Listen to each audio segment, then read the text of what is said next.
Good afternoon. This is the Board of County Commissioners. Today, it is Tuesday, May 17th, 2022. It is 2:04 p.m.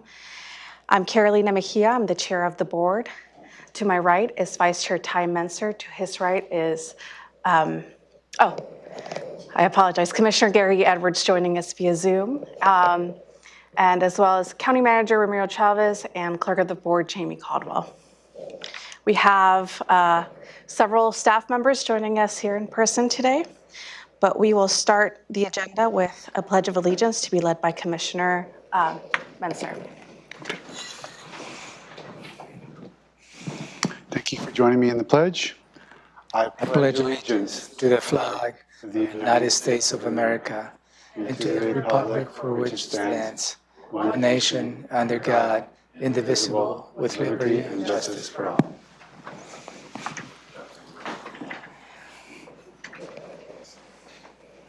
Vice Chair Menser, would you like to do a land acknowledgement today, sir? Yes, ma'am. We would also like to start today's meeting with the land acknowledgement. We would like to acknowledge the Indigenous Salish peoples who have lived on and cared for the land and waterways of this county since time immemorial and who still inhabit the area today, specifically the Squaxin Island, Nisqually, and Chehalis people, our sovereign tribal partners. Truth and acknowledgement are critical to building mutual respect and connection. I can't hear anything. All barriers of heritage and difference. The purpose of this acknowledgement is to disrupt ongoing erasure of injustices done and remember history as a stepping stone towards healing. Can I just do a sound check? Can you hear us on Zoom? Commissioner Edwards, can you hear us? Yes, I can hear you well. Okay. Everything's going good. Thank you, sir. Okay. Thank you, Vice Chair. With that, the approval of the Tuesday, May 17th, 2022 agenda. I move to approve the proposed agenda for Tuesday, May 17th, 2022. Second. It's been moved and seconded. Any discussion? No, ma'am. I'll call for the vote. Commissioner Edwards? Aye. Commissioner Menser? Aye. Commissioner Mejia? Aye. Next is the approval of the board meeting minutes from May 10th. I move to approve board meeting minutes for May 10th, 2022. Second. It's been moved and seconded. Any discussion? No. I'll call for the vote. Commissioner Edwards? Aye. Commissioner Menser? Aye. Commissioner Mejia? Aye.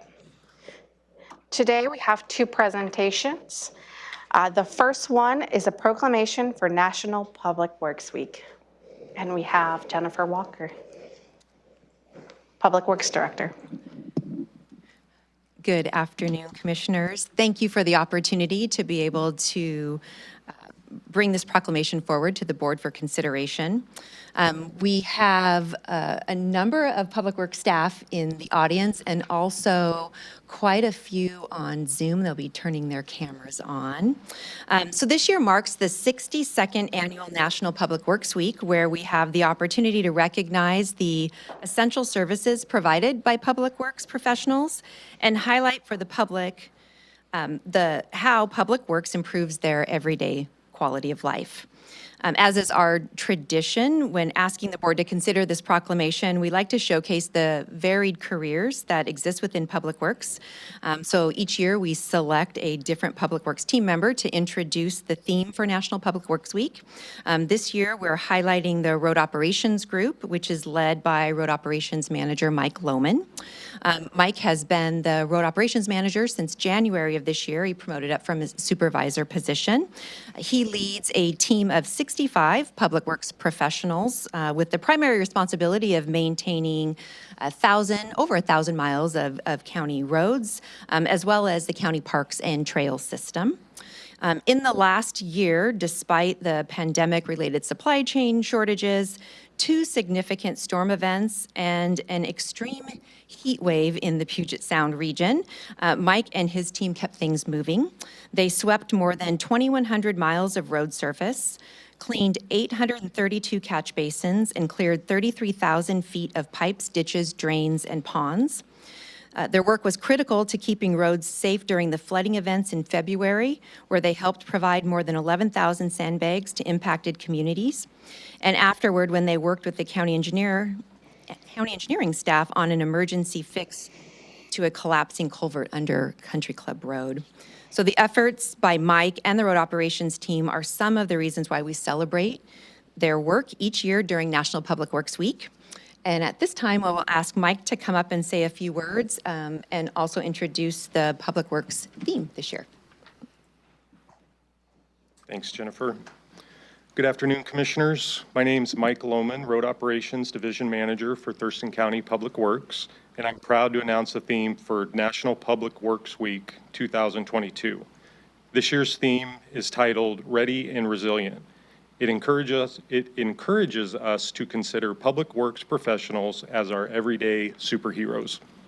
Whether it's cleaning up after damaging rains, performing scheduled road maintenance to keep us moving, or providing customer service support to a utility customer, public works professionals are always ready to serve and resilient as ever, tackling any challenge that comes between us and our commitment to provide vital services to our community.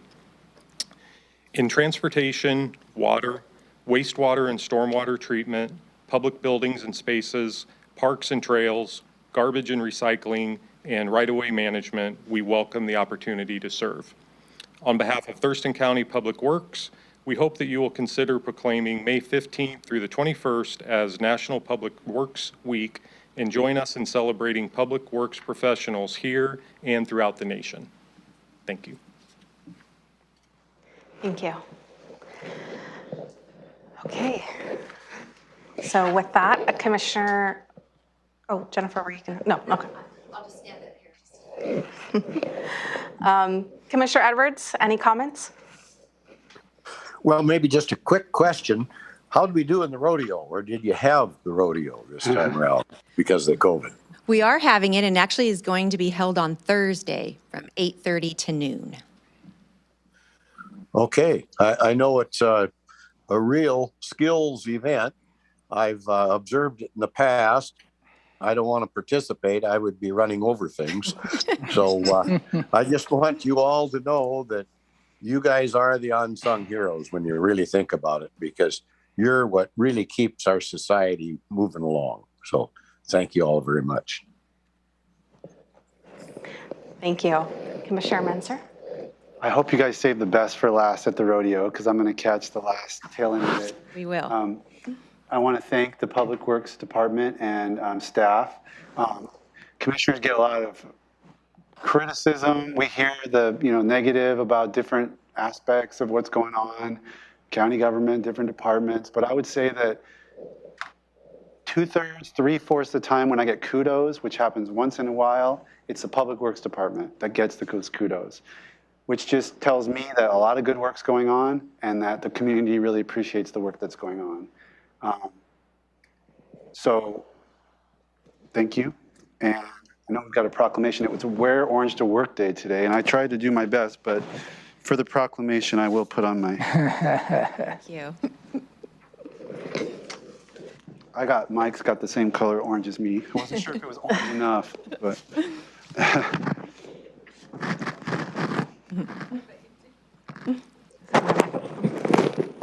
Okay, it says, okay. My microphone is usually, well, I apologize. My microphone is usually the issue, so I was just making sure it wasn't mine.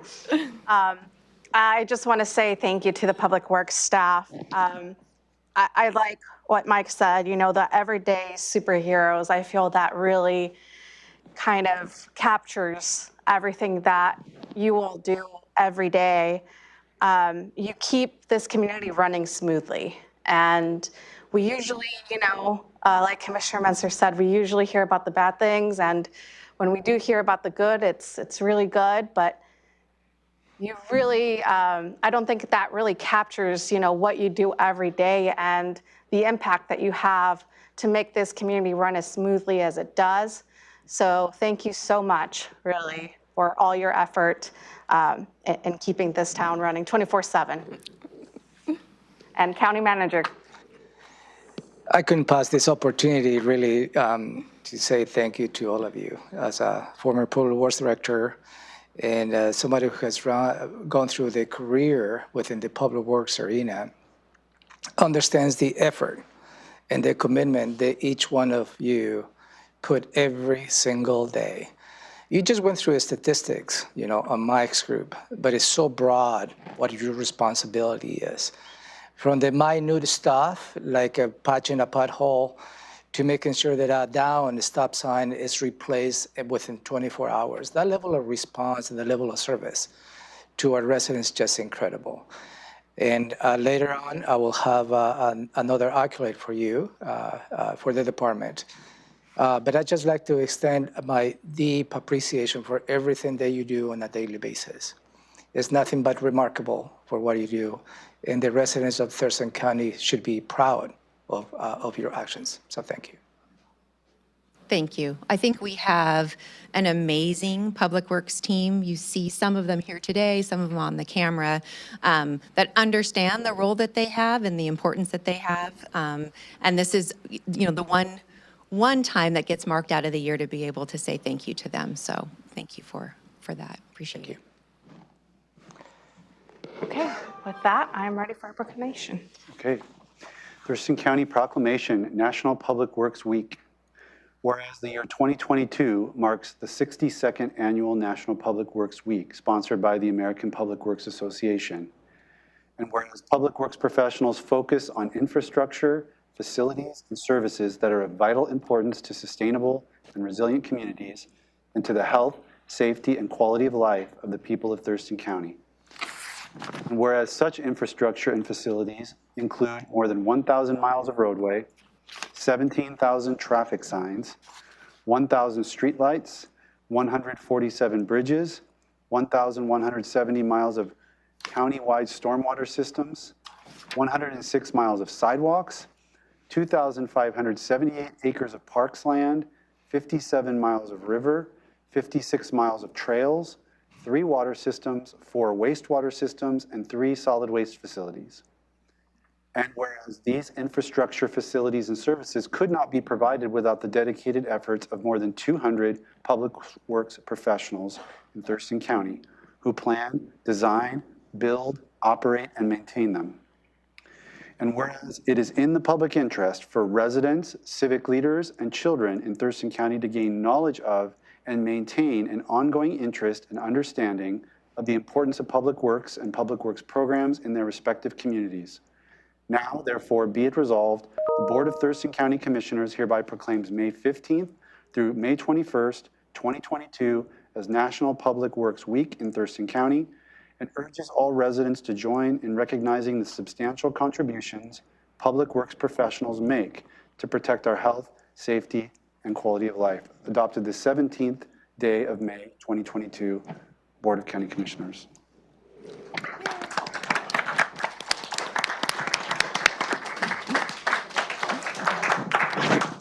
We have a picture. Please come up front.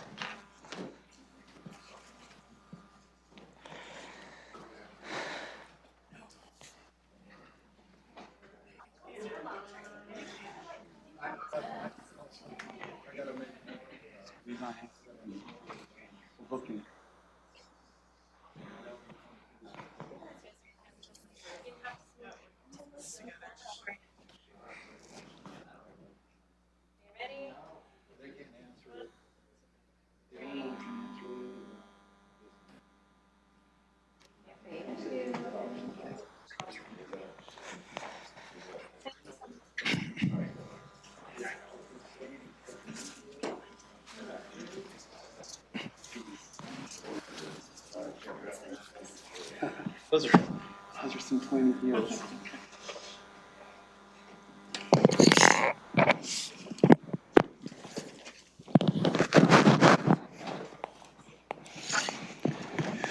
Thank you.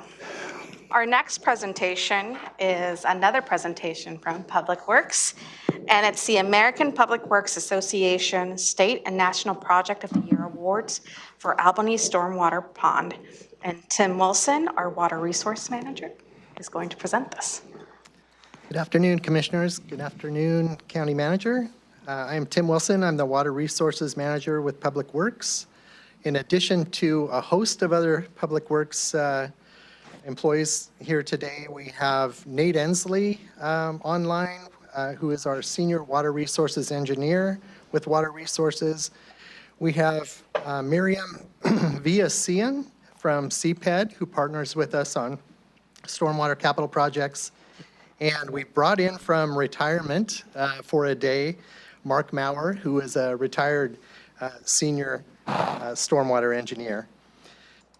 In 2020, Thurston County finalized construction of the Albany Street Stormwater Pond.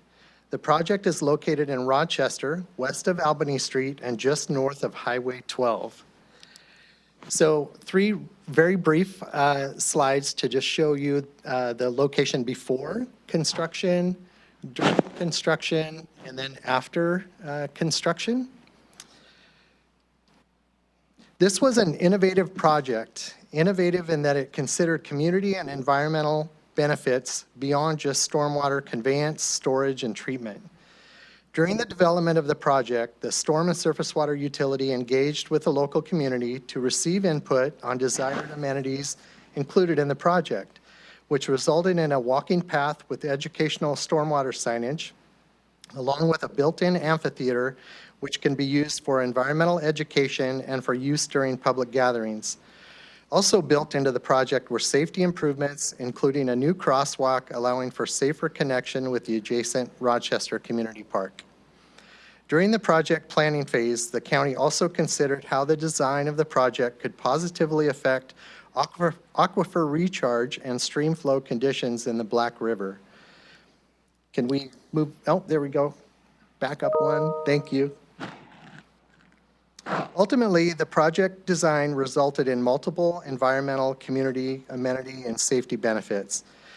Because of the project's positive impact on in-stream flows, the Department of Ecology provided $1.2 million in funding to support the project.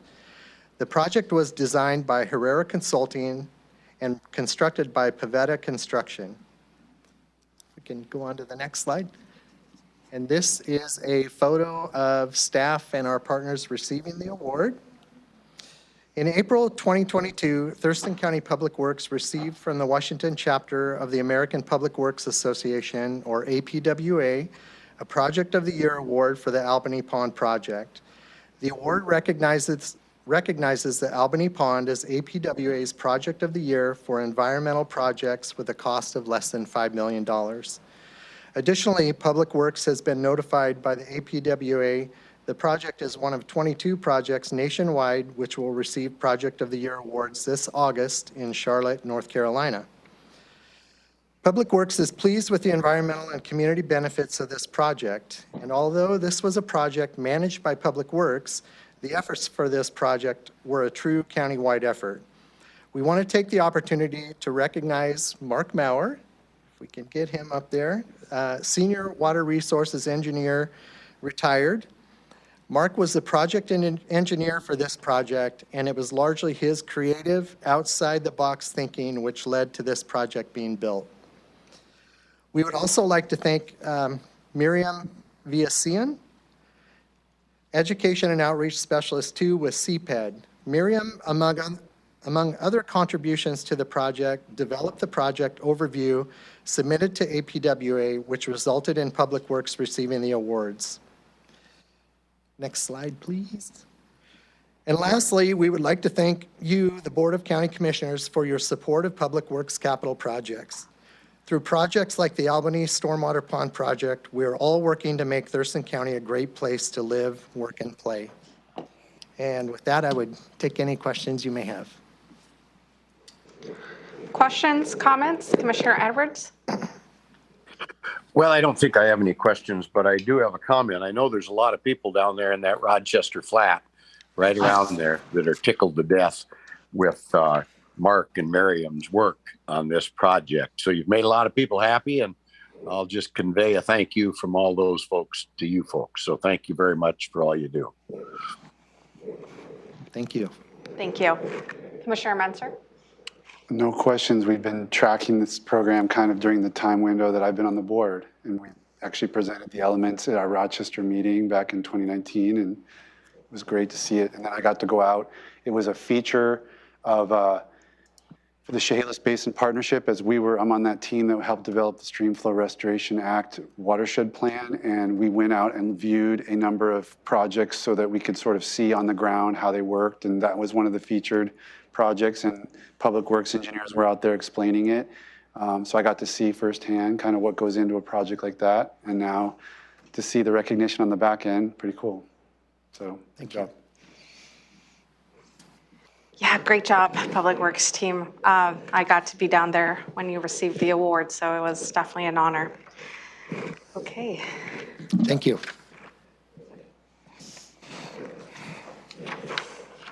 County managers, would you like to do the now or? On my, if you like, you can move my manager's update right now. Okay. So do you want to? Yeah, absolutely, if you like. I'd just like to highlight the importance of performing a great deal of activities Public Works does. And every year, the County Road Administration Board does, the state governing body, they outlines and performs a review of the practices that Public Works conduct on a yearly basis. And the reports the Public Works submits to the County Road Administration Board results on the Certificate of Good Practice. And once again, Thurston County and Public Works has received the 2021 Certificate of Good Practice from the County Road Administration Board. And this is in pursuant to RCW 3678.090. And it's in recognition to the fact that Thurston County has submitted to the Department of Transportation and the Board of County Road Administration Board all the reports required by law or regulations, and has reasonably complied with all provisions of law related to county road administration within state of good practice, according to the state law. How this certificate of good practice is important. It is important because without the certificate of good practice, we will not be able to get the gas tax distribution that we receive from the state through the County Road Administration Board. So kudos to you once again. Good job. Keep up the challenge to the challenge, and good job. And I'd like to give this to the Public Works Director, if I may. And since Commissioner Mejia serves on the County Road Administration Board, maybe you can probably use this as an opportunity for a picture. If I may, I also want to make sure we recognize, I don't know if Scott Lindblom is still logged in, but the county engineer, him and his team do a tremendous job making sure that we can get our certificate of good practice. So thank you, Scott, and to the rest of the team. I think I see Teresa up there, and I don't have my glasses on, so I apologize everyone else I'm missing. So thank you.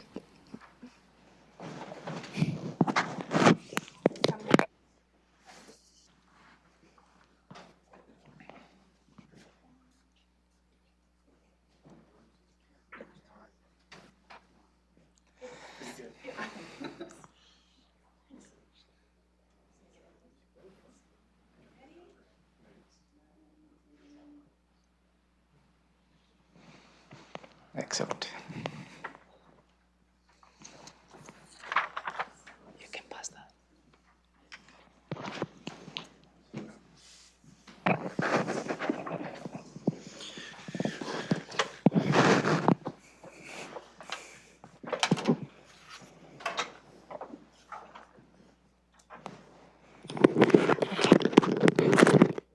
Thank you. Next, we're moving for an opportunity for the public to address the board. Now, there are some guidelines for public comments for the Board of County Commissioners. The Board of Thurston County Commissioners welcomes comments from the public at all meetings. However, there are some guidelines governing such comments to ensure they are appropriate and do not take advantage of the fact that most meetings are televised. The general speaking guidelines are as follows. Please introduce yourself, including the address you reside in the county. Please address the board, not the audience or staff. Please silence your cell phones for those in the boardroom. Speakers are limited to a total of 4 minutes to address the board. Meeting attendees cannot donate their speaking time to another person. No comments that are lewd and offensive, inflammatory, hateful, defamatory, or discriminatory in nature. Please be respectful. No outburst of any kind. No comments that are commercial in nature, such as promotion of a for-profit business. All materials provided to the county may be considered public records, subject to public release upon request pursuant to the Public Records Act, Chapter 42.56 of the RCW. Remarks about pending land use permits or similar matters that could eventually come before the board on appeal. And this one is no electioneering, please. Thank you so much for your cooperation. With that, the first person I have is Mr. Doug Drake. Okay, yes, okay. So Watch the pro. next I have Mr. Brett Townbridge. Thank you very much. My name is Brett Trowbridge, and I reside at 5911. One second, Mr. Townbridge. Can we get the timer on, please? 5911 Hanson Street Southeast, which is on Patterson Lake. I'm here to speak again about the proposed Patterson Lake, quote, improvement project under which they're going to poison, kill all the algae and all the lily pads, presumably most of the wildlife and fish. What Mrs. Lowe is now saying is that she either is going to or has already presented her document to you folks as to how she's got enough names on her petition. I want that, and so do the rest of the people who are against this project. Can't we have the actual language of what these people signed? I had to fight like hell just to get the names. And, you know, it's not something that should be kept secret. If we're going to have a public meeting just in the near future and they want to actually have the vote by mid-August, 3 months from now, it seems to me that the county is going to have to provide a lot of information. The public hearing is not just us giving you information, it's you giving us information. And as I've said in the past, I want to avoid this whole process. But here's some of the stuff I think that you would need to provide. A map with the names and addresses of affected properties and amounts each will be charged. Copies of what the petitioner signed, I already said that. Warning labels of all herbicides and buffers and algae killers, all chemicals that are going to be put in the lake, and how long swimming would not be allowed and how often each year. History of actually recorded toxic algae on Patterson Long and Hicks Lake, and the number of people who have died or been made ill by it. Input from Fish and Wildlife, we've been told they're for this. I doubt that. What is the current policy on Mcallister Aquifer?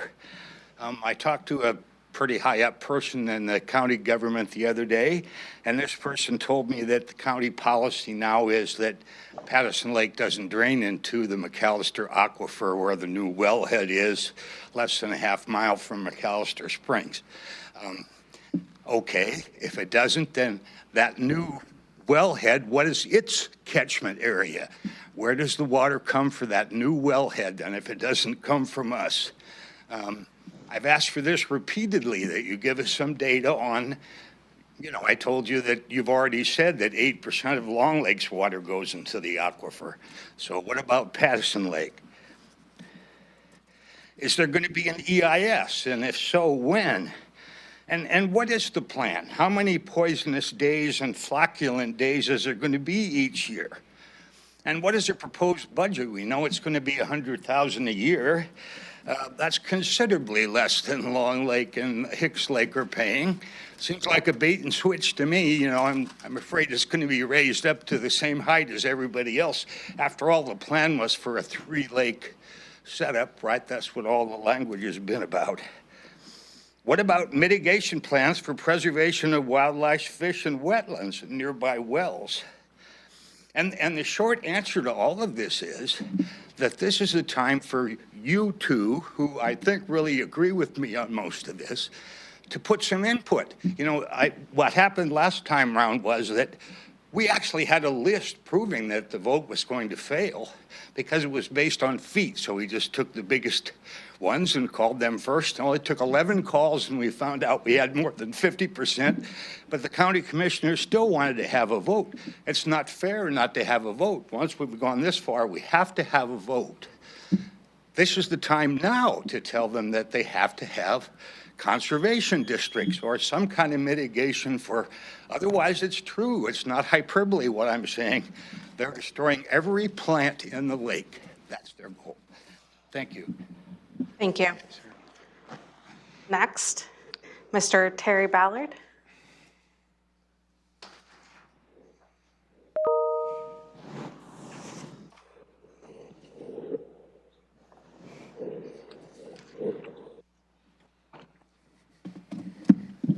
Good afternoon, Commissioners. My name is Terry Ballard. I'm a 35-year veteran. I retired in 2012 in unincorporated Thurston County. One quick note, all the services like public and the services over here are all unincorporated Thurston County. They have nothing to do with the county, nothing.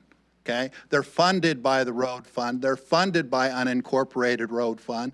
They're funded by unincorporated. We need to separate this venue. We're having a problem separating the venue, okay?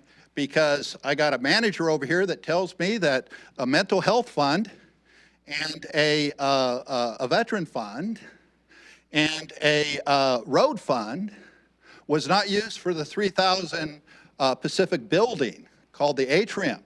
Okay? Now, my question is if he's giving you a false report in that, okay, are you going to charge him with a gross misdemeanor and fire him for giving you false information? Because you cannot go to the lower level. You have to go to him unless you get 2 votes. Okay? So he has all the information. He has all this integrity. He has all this stuff. Hey, okay, so I'm coming to you telling you that this document said that this money is going to be used for something else.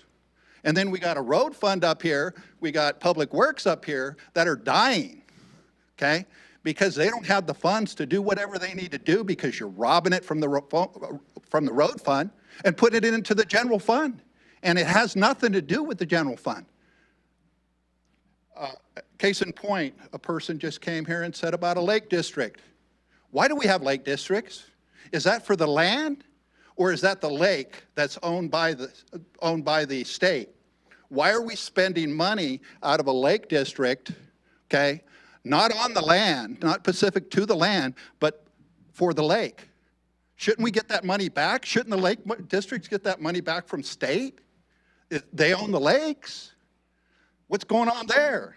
Okay, 1,000 miles of road. Did we have enough money for 1,000 miles of road? I saw a lot of diversions. Back to this document that he's talking about. That's a false report because you're not supposed to use funds from the Veterans Fund, from the Road Fund, and from the Mental Health Fund for anything else specific to those funds.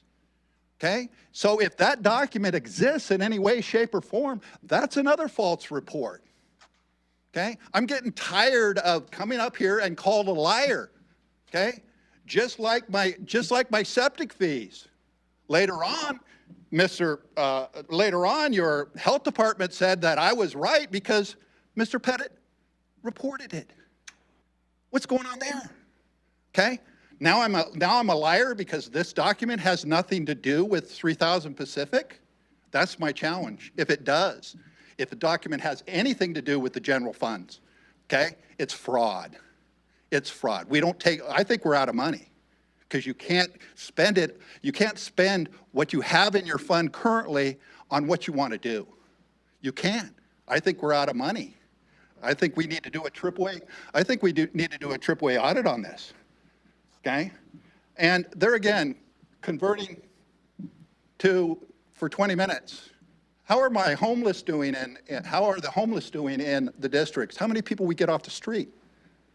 Can I say 0 are reported to get off the street? Okay. How's my Veterans Fund doing? Okay. How many veteran service organizations out there are trained to draw out of the Veterans Fund? Are we going to tell that we have one person working in that field and we're going to have a 40-hour work week? Okay. And we might get 2 people a month to draw from the fund? Is that why the other one was let go? Please wrap her up, sir. Thank you. Next, I have Mr. John Pettit, and after we'll have Mr. Doug Drake.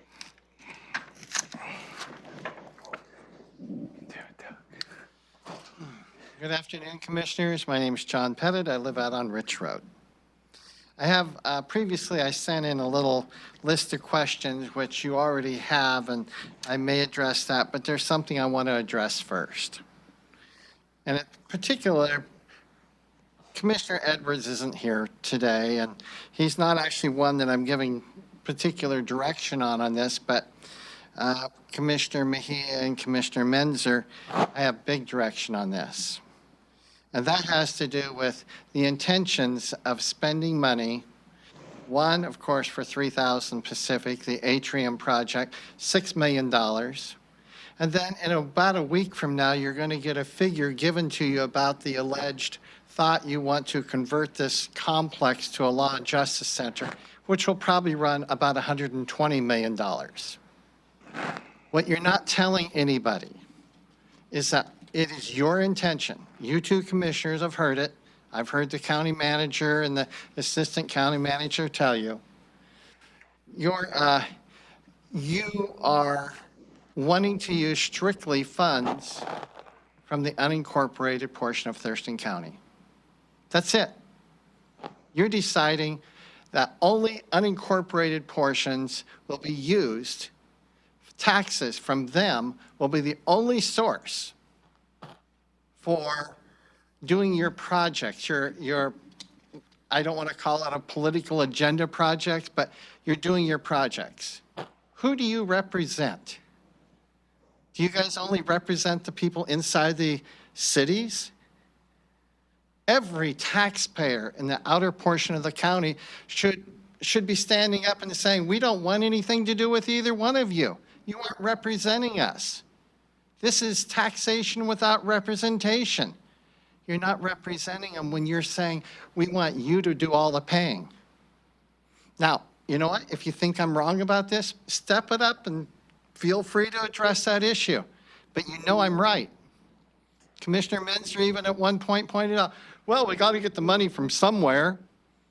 So it's on a video. I have that. So I'll look forward to any response.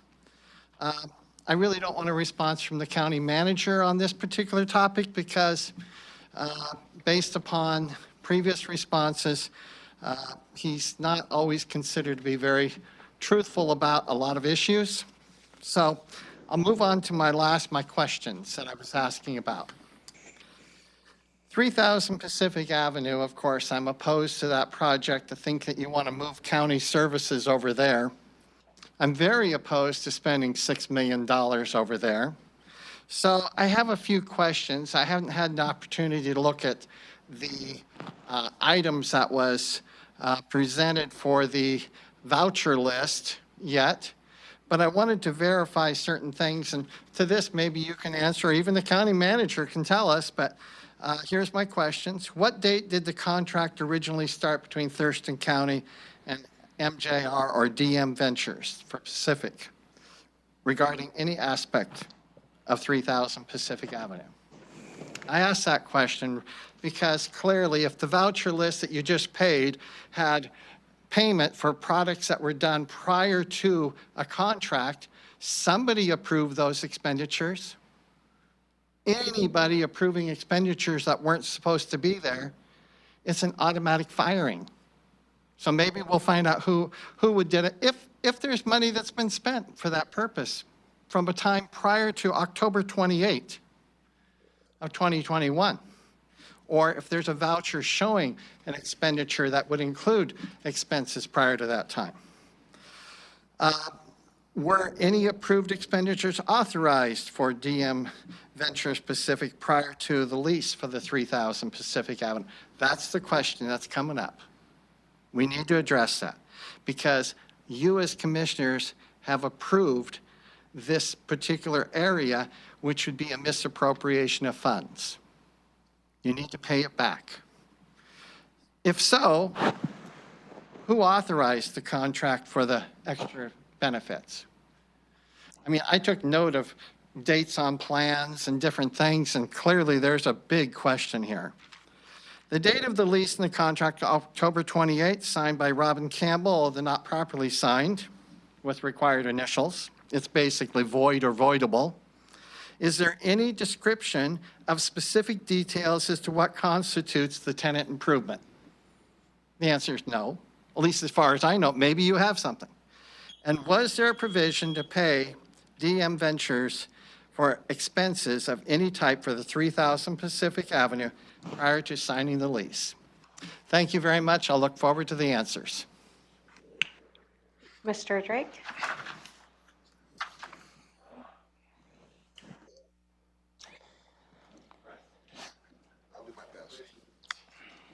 First, I would like to say, Mr. Menser, we talked a little bit, and I appreciate the phone call I got from Mrs. Cooper. I did call back 4 days. Sir, for the record, could you state your name and where you I'm represent the sorry, county? I'm sorry. Doug Drake, 18710 Citrus, Rochester, Washington. Sorry. And she did call, but I missed a call. I called 4 days, working days, left 5 or 6 messages, never got a call back in the last 4 days. But I do appreciate her calling the first time. What my issue is that I'm getting ready to build a shop. Didn't know I had to have a permit for my pool. Tore the pool down. I do have a fence around it.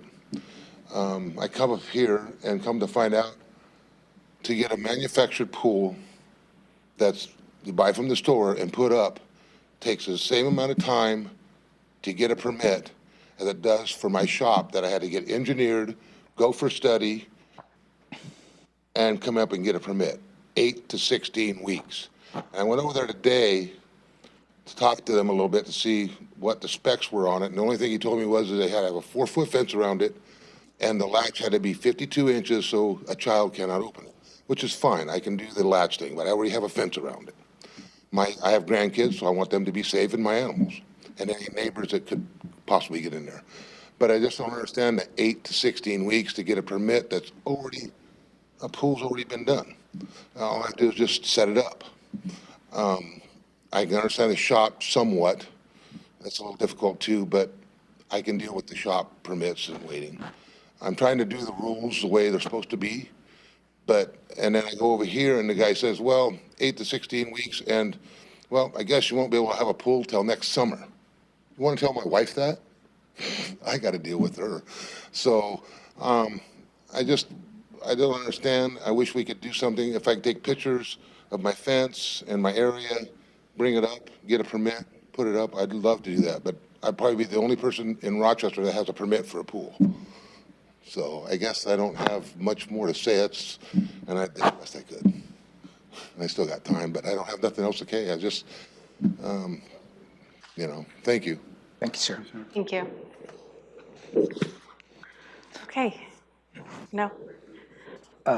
Testimony? No, that's good. Okay, thank you. But I do have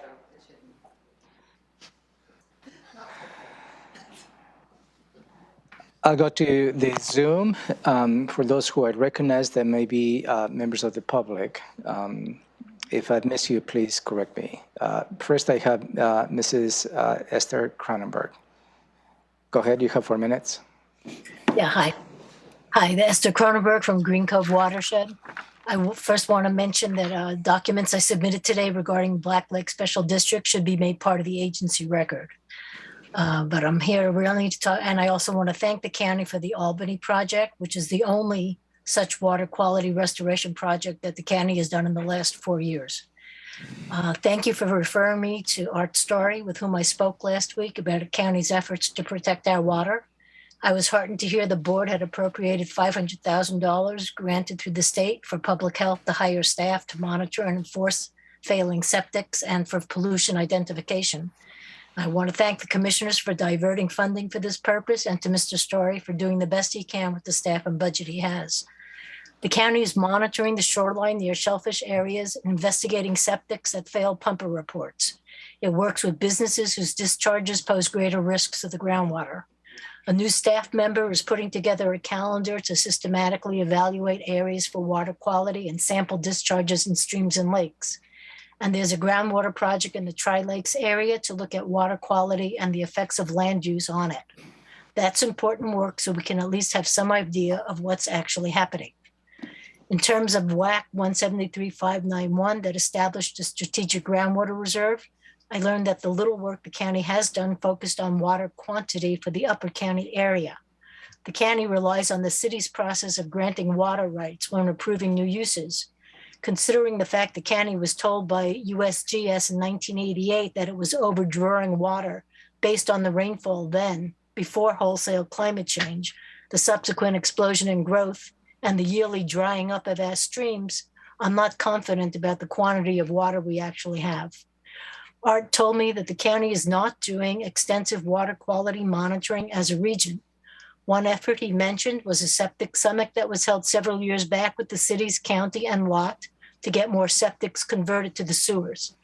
Though there have been notable conversions and the county does a decent job modeling new septic systems, not as much is being done here as was suggested.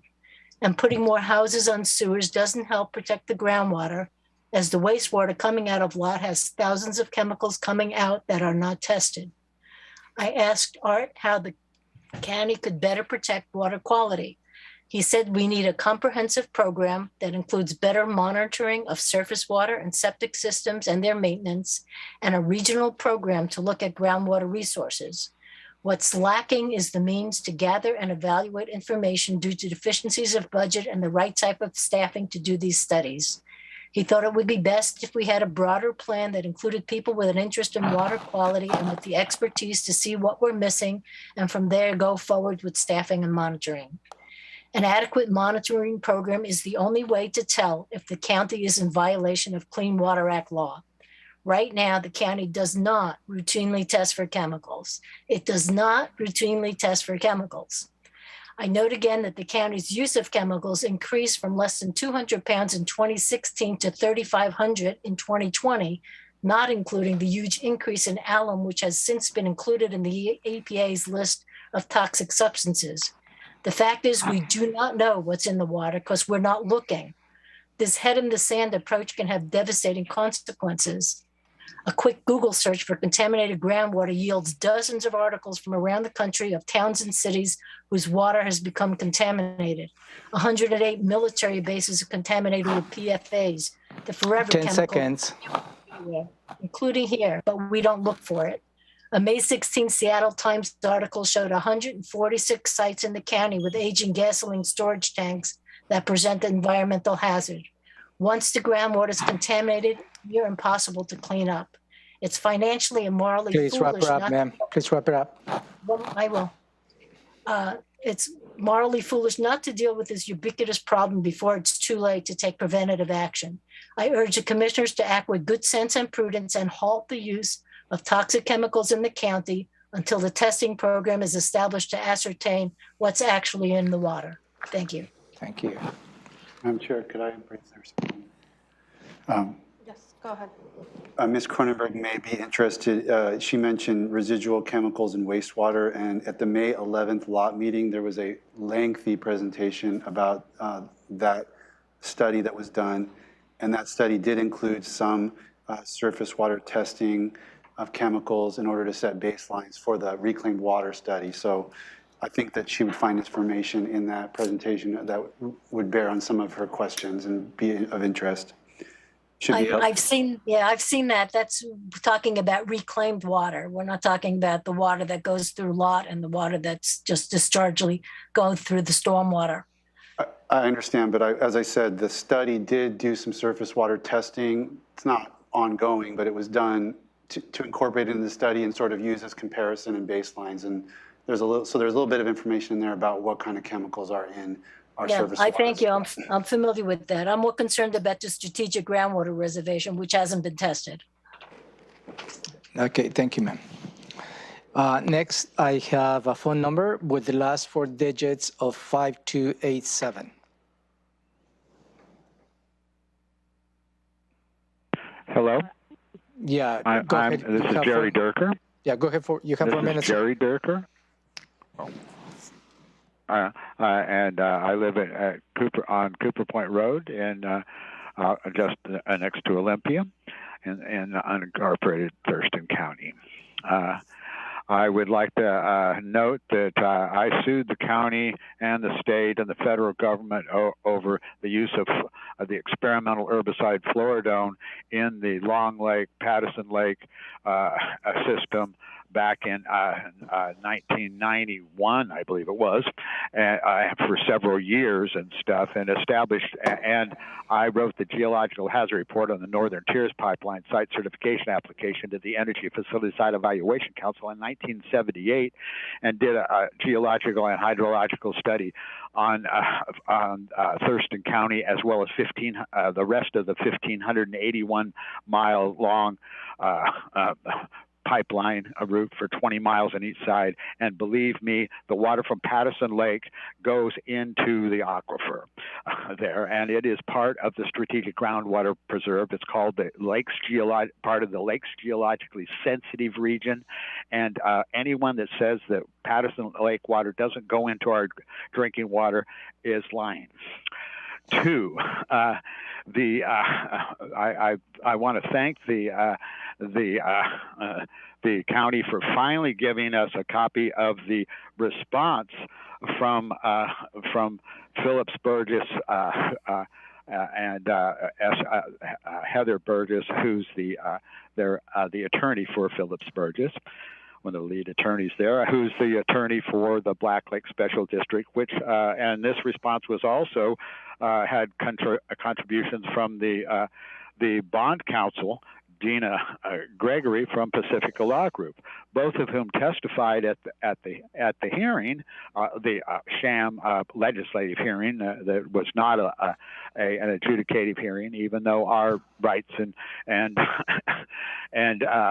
duties and the privileges of the specific parties in the hearing were adjudicated by them in prior hearings in violation of the Appearance of Fairness Doctrine and the Open Public Meetings Act and numerous other laws. The thing is that it doesn't matter what you do. This says that it's a response to the specific claims by petitioners. That means it's a contested case.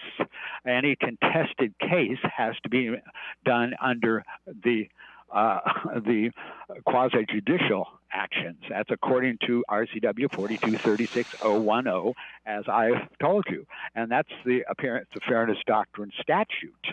Okay, and if you violate the first two sentences of it that defines what quasi-judicial actions are, and you continue to try to create a legislative hearing on the matter, and then you have people testify, attorneys testify that they can no longer represent the district in any prior cases on this matter, and that goes for the prosecuting attorney's office, who testified that this was only a legislative hearing and not an administratively due process. 30 seconds, sir. Hearing 30 seconds.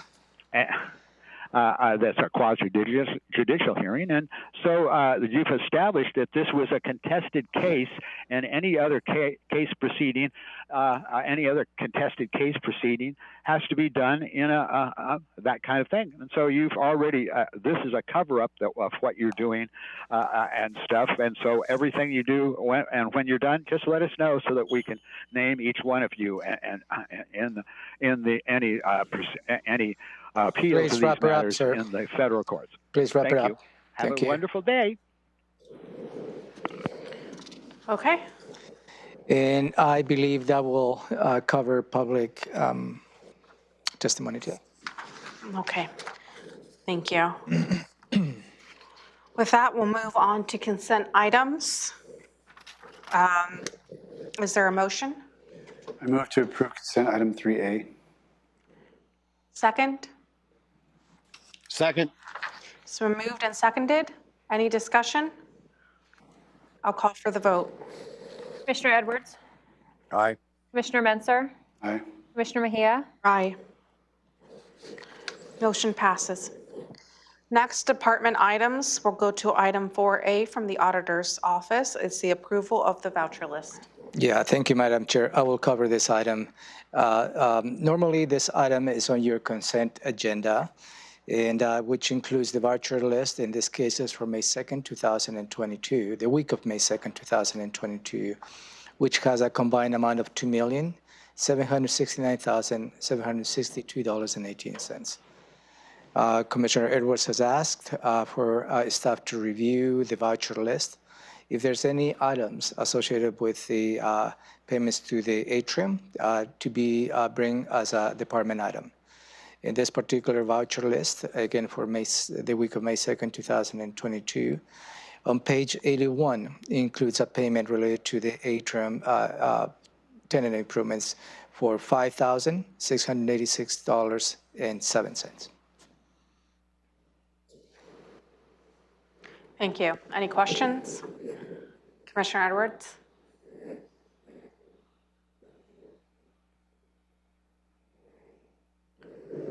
Commissioner Menzer? Questions? Madam Chair, Yes, sir. Go ahead. I'll have discussion Okay. after the motion. Okay, sir. Thank you.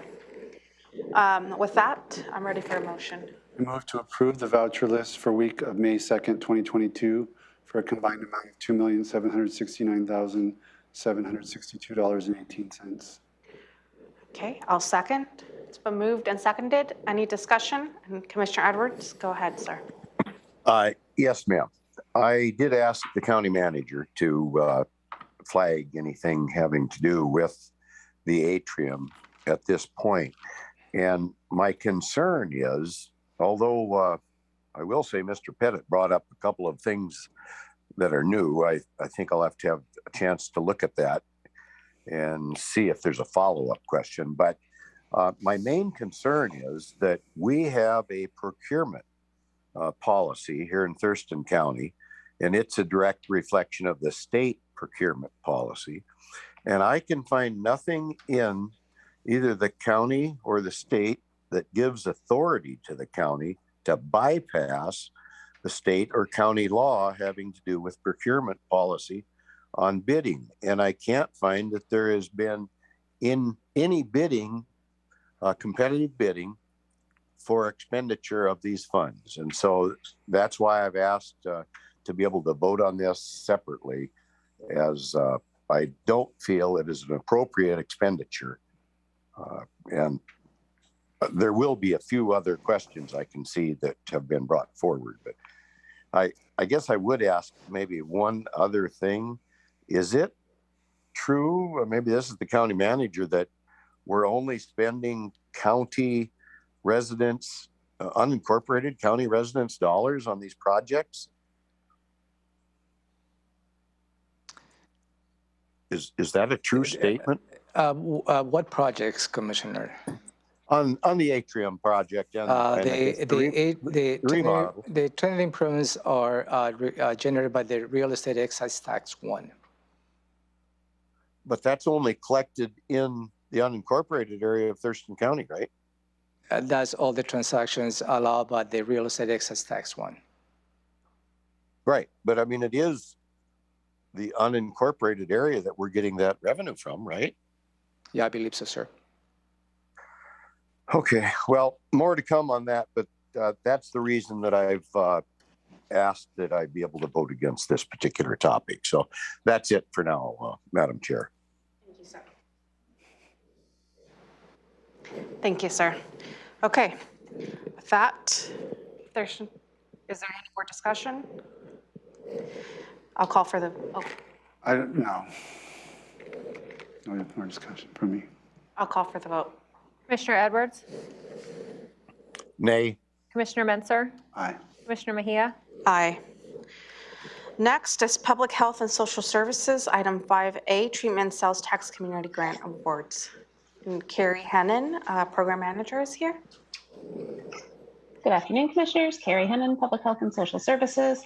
As you know, I manage our treatment sales tax. Treatment sales tax is a 0.1% sales tax collected countywide that funds mental health and substance use treatment and related support services. I'm here today to ask your approval to move forward with contracts with 6 agencies. So in the budget process, the Board of County Commissioners set aside funding for treatment sales tax community grants. We conducted a request for proposals process earlier this year. We received 11 proposals. A review team, including members of the Treatment Sales Tax Advisory Committee, reviewed those proposals, brought recommendations forward to you, and the result is what you see before you today, a plan to move ahead with contracts with 6 organizations: Heart Strides Therapeutic Horsemanship, Providence Southwest Washington Foundation, Peer Olympia, Family Support Center of South Sound, Pacific Mountain Workforce Development Council, and Family Education and Support Services. The total contract amount for all of those grants is $1.2 million across both this year, 2022, and into next year, 2023. And I'm happy to take any questions. Thank you. Questions, Commissioner Edwards? No questions. We've covered this quite often. And thank you very much, Carrie. Thank you. Commissioner Mcallister? I don't have any questions either. I'm ready for a motion. I move to award treatment sales tax community grants for a combined total of $1,257,103 for the period from June 1st, 2022 to December 31st, 2023 in the following amounts. Heart Strides Therapeutic Horsemanship for $53,120 per year in 2022 and 2023. Providence Southwest Washington Foundation for $149,847 in 2022 and $256,880 in 2023. Peer Washington for $45,918 in 2022 and $74,824 in 2023. Family Support Center of South Sound for $86,292 in 2022 and $212,102 in 2023. Pacific Mountain Workforce Development Council for $68,333 in 2022 and $136,667 in 2023. And Family Education and Support Services for $60,000 in 2022 and $60,000 in 2023. And authorize the Interim Director of Public Health and Social Services to sign the contracts and any amendments that do not change the dollar amount or duration by more than 10%. A second. It's been moved and seconded. Any discussion? No, ma'am. I will just simply say thank you, Carrie, and thank you to the Treatment Sales Advisory Board for all their work in doing this. I know it's a lot of work to review all these applications, so it's very much appreciated. With that, I will call for the vote. Commissioner Edwards? Aye. Commissioner Mcallister? Aye. Commissioner Mejia? Aye, sorry, my microphone was off. Okay, moving on to Public Works. Thank you, Carrie. Item 6A, resolution and call for sealed bids for the Public Works Solid Waste Facilities Pump System Upgrades and Improvements, CP number 91717, and Susan is here. Good afternoon, Commissioner. Good afternoon. I'm the Capital Project Manager for the Solid Waste Department. And as you know, the County Manager has done a great job describing this. The Center, located at 2420 Hogan Bay Road in Lacey, contains a system of stormwater and leachate pumps that haven't been upgraded in over 25 years. HDR performed a capital needs analysis of the site in 2019, resulting in a list of projects with pump replacement and upgrading as a priority. The pump upgrades include some new control panels and integration with the ongoing SCADA project at the site. The county contracted with KPFF Consulting Engineers in the fall of 2021 to begin the design, with 100% construction documents to be completed by the end of May 2022. The estimated $2 million in construction costs will be funded from the WARF's tipping fees. This project is in the 2022 Public Works budget, the 2022 to 2027 Capital Facilities Plan, and is in alignment with the county's strategic plan initiative number 8 to support robust and well-maintained infrastructure systems for a thriving community, and initiative 17 to make strategic investments in information technology systems and infrastructure. Thank you. Thank you. And I apologize, I cannot see the screen, so. Okay, with that, questions, Commissioner Edwards? No, we've went over this quite a few times, and thank you very much for that presentation. Commissioner Menzer? No questions. Okay, with that, I'm ready for a motion. Move to approve the resolution calling for sealed bids and authorize the Director of Public Works to set the bid date, time, and opening of said bids for the construction of the Public Works solid waste facilities, pumps, systems, upgrades, and improvements project. CP number 91717. Second. It's been moved and seconded. Any discussion? I'll call for the. Did we figure out when the county or the county engineer gets to set and open the bids and when the Yeah, I think it was changed to the Director of Public. Oh, we changed it? Okay. I know we had a discussion about that.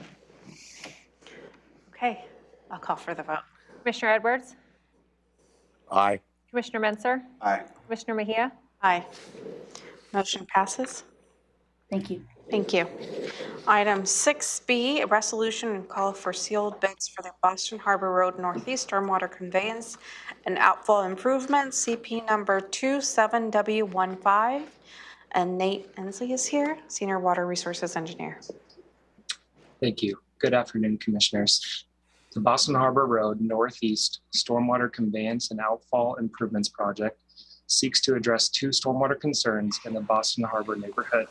First off, a failing shoreline stormwater outfall owned and operated by Public Works is undermining bulkhead walls and eroding the shoreline. Second, the stormwater conveyance infrastructure along Boston Harbor Road Northeast is insufficient to convey larger stormwater flows, resulting in flooding of private property. This project seeks to remedy these challenges by installing a new shoreline outfall structure and upgrade the roadside conveyance infrastructure to accommodate larger stormwater flows. Water Resources staff has performed extensive outreach efforts for this project, including in-person meetings, postcard mailings, bi-monthly email updates, and an open house in late February 2022. Funding for this project is through the storm and surface water utility rates.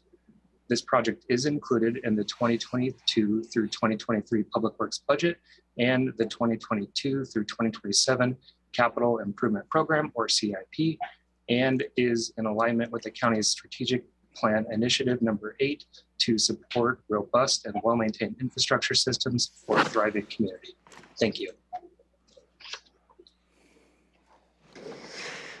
Thank you. Questions? Commissioner Edwards? No questions. I think Nate's got her under control. I'm convinced that it's well covered because I think the chair of the board even went out there and checked it out. Thank you. Commissioner Menzer? Questions? Okay, I don't have any questions as well. Thank you, Nate. With that, I'm ready for a motion. I move to approve the resolution calling for sealed bids and authorize the Director of Public Works to set the bid date and time for receipt and opening of said bids for the construction of the Boston Harbor Road Northeast Stormwater Conveyance and Outfall Improvements, CP number 27W15. Second. It's been moved and seconded. Any discussion? No, ma'am. Thank you. I'll call for the vote. Commissioner Edwards? Aye. Commissioner Menzer? Aye. Commissioner Mejia? Aye. Okay, with that, we'll move on to item 6C. Change order to increase the scope of the Public Works Solid Waste Facility SCADA system upgrade, CP number 91726. And Jeff Bickford, Solid Waste Manager, is here. Good afternoon, Commissioners. Jeff Bickford, Solid Waste Manager in Public Works. A little background here. So in May 2021, the Board of County Commissioners authorized the Public Works Department to award a contract for $1,015,746.73, which included the base bid and alternative add-ons number 1 and 2 to Northeast Electric LLC to complete the supervisory control and data acquisition, otherwise known as SCADA, upgrade project at the Waste and Recovery Center in Lacey. And additionally, they further authorized the Public Works Director to execute any change orders up to 10% of the contract for unforeseen conditions. The bid was awarded through a competitive procurement process, naturally. The initial construction bids included an alternative add-on number 3 as well. However, this alternative was not awarded with the initial construction contract award on May 25th, 2021, because doing so would have depleted the change order funding contingency for the project from 10% to less than 1%. The construction has progressed, and the whole point of this was we only had a certain level of budget that we needed to stay under. The construction has progressed to this point, and where the significant portion of the risk has dissipated and all the funding contingency is still available.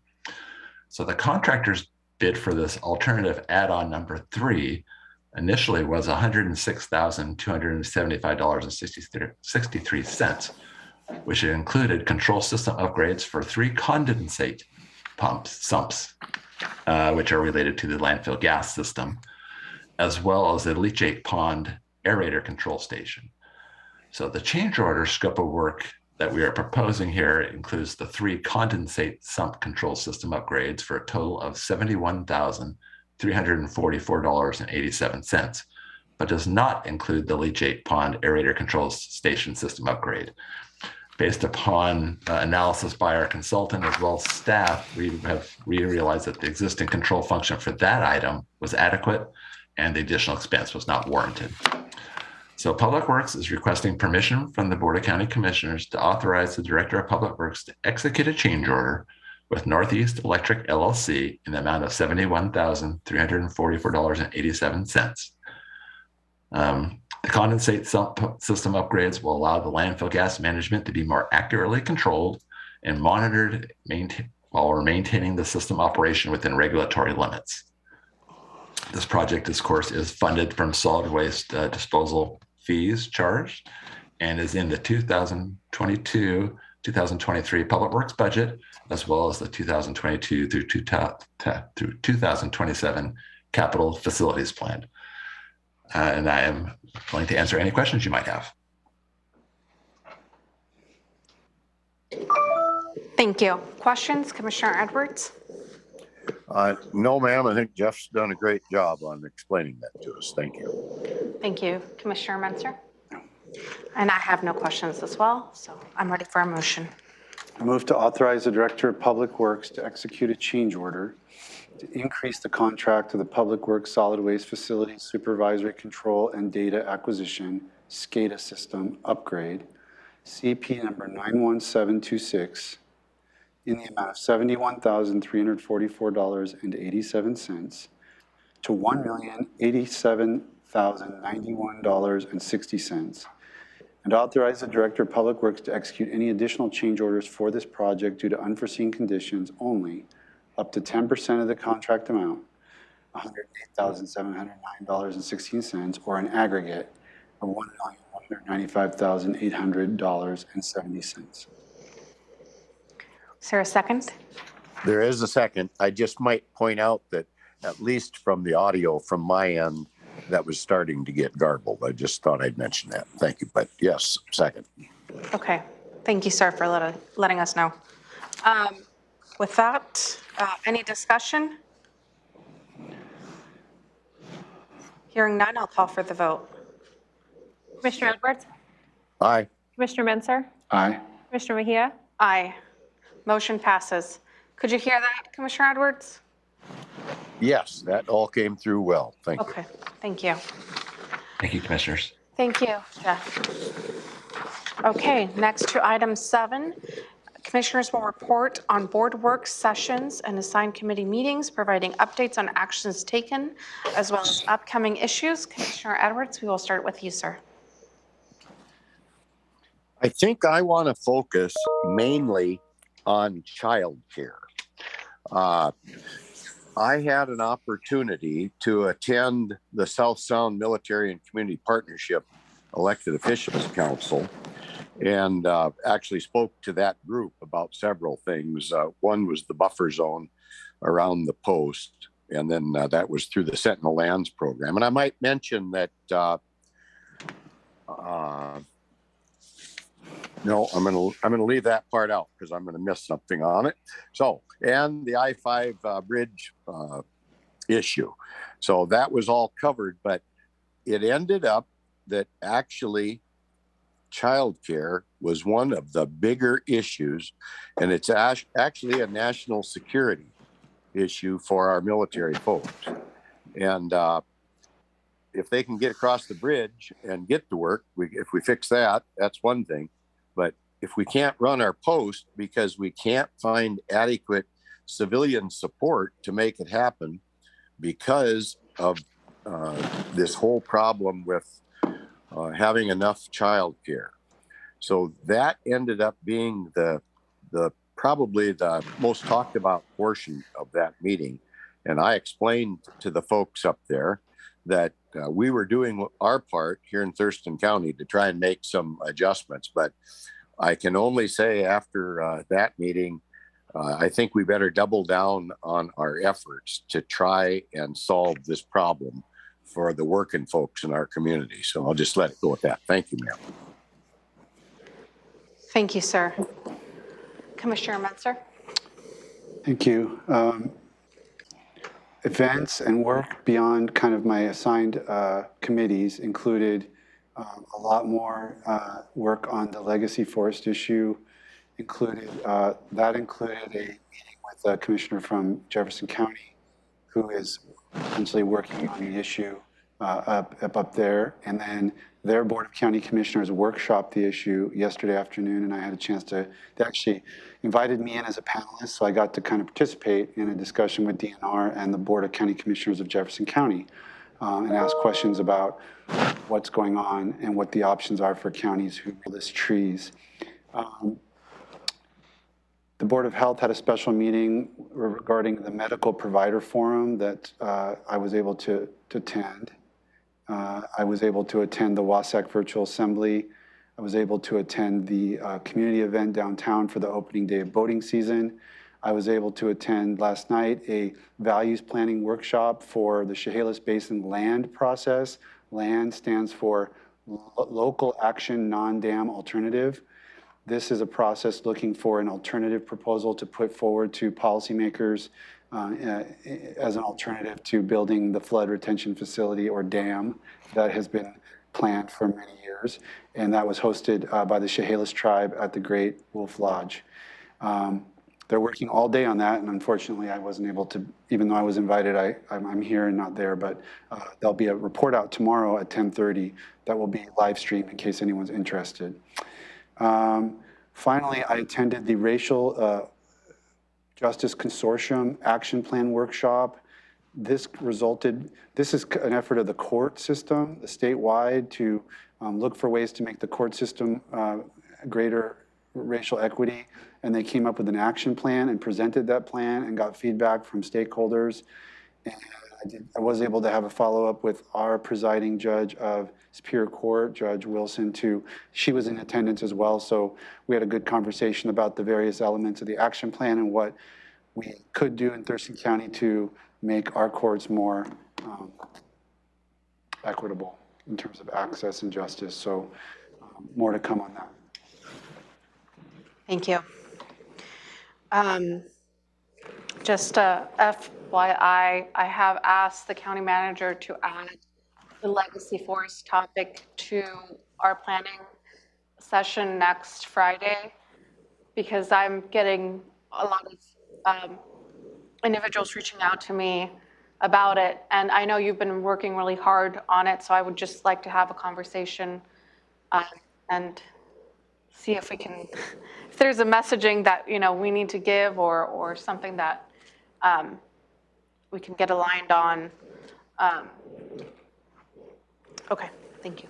Yeah, if the board could kind of know what I know, and then we could formulate a set of questions or inquiries to go from there together rather than working on separate. Yeah, I'll add it to the agenda, Madam Chair. Great, thank you. Thank you. I attended the Woman Bill of 2020, 2022, Habitat for Humanity, and that's where I got the stud from that I have brought for the commissioners and for staff to decorate it, and that will be going into the Tumwater townhomes. And it's due June 1st, so that's a heads up for. That's the board you brought in. The board this It's morning. a big board. I didn't hear the story of that. Commissioner Edwards, you didn't see me this morning, but I was coming in with this huge stud wooden board. I thought she was whipping the commissioners into line with it. A little nervous when I saw her walk in. But it's for us to decorate, and it will be put up in one of the townhomes in Tumwater, so that's very exciting. I attended the WASAC virtual assembly, and as well as the RHC retreat, the second day for it, so that's concluded. There's a lot more work that we need to do on that, a lot more clarity that we need, but I think we have a vision on kind of like what the next steps are going to be. We talked a lot about the long-term goals, but not really about the short-term, so I think that's going to be one, if we're able to meet again, what our conversation is going to be about. I did the WASAC LSC planning, as well as the WASAC Board of Directors meeting. We also had an RHC meeting. I don't have much to report on that. For Orca, one interesting thing that came from that, I usually don't have much to report on it, but there was a lot of conversation about allowing recreational fires in the cities of Lacey, Olympia, and Tumwater for purposes of warmth and for cooking food for unhoused individuals. The conversation turned into, should it only be unhoused individuals, or should it be people who want to have like a fire pit in one of those jurisdictions? Like currently they're restricted, so they can't really use it. So there was a lot of conversation around that, around what the regulation should be. And I know that King County has, and their regional area have some similar regulations. And so staff was going to get back to us on that. And each of these regions are going to go back to their fire districts and see kind of what their thought process is on this. So that was one of the really interesting things that came from that. And I'm not, just wanted the commissioners to be aware of that just in case the conversation grows from there. And then for Transportation Benefit District or Transportation Policy Board, that one, I want to thank Matt Unselman.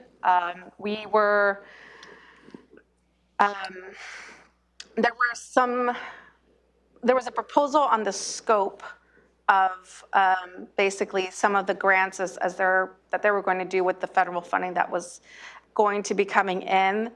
And the scope really focused on urban areas and not rural areas. So basically the county would be very detrimental to county roads.